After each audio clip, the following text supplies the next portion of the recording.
जी के कराइब रानी दर्शन हो। अच्छा। भोला जी के कराइब रानी दर्शन हो।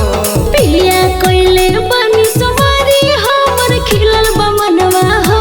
पिया कोइले बानी सवारी हमर खिलल बा मनवा हो। भोला जी के कराइब रानी दर्शन हो। हाँ जी। भोला जी के कराइब रानी दर्शन हो। ए जी तो चली ना।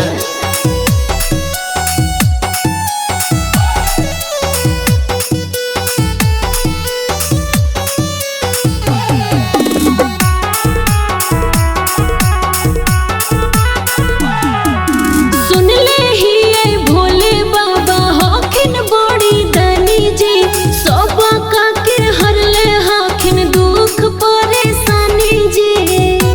ए जी सुनी ना। तू अर्जी कइली हाँ जलावा चढ़ाई के। अच्छा। रख दे थुन बाबा तोहर भगिया चमकाई के। सुना पूरा कर दे प्यार मनवा हो। पूरा कर दे प्यार मनवा हो। भोला जी के कराइब रानी दर्शन हो। हाँ जी। भोला जी के कराइब रानी दर्शन हो। अच्छा।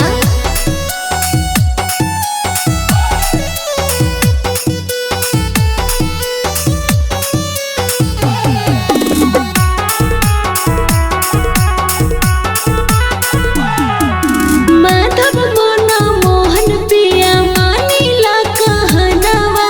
पीरिस राज बागी के भी ले चला संगवा। ए जी सब संगे चला। चिंता जनी करे कवर हम ही उठाई। अच्छा। बोल बम बोलत बोलत देव घर ले जाए। सुना ना भक्ति में झूमत आवे पूरा सना सरवा जी। भक्ति में झूमत आवे पूरा सना सरवा जी।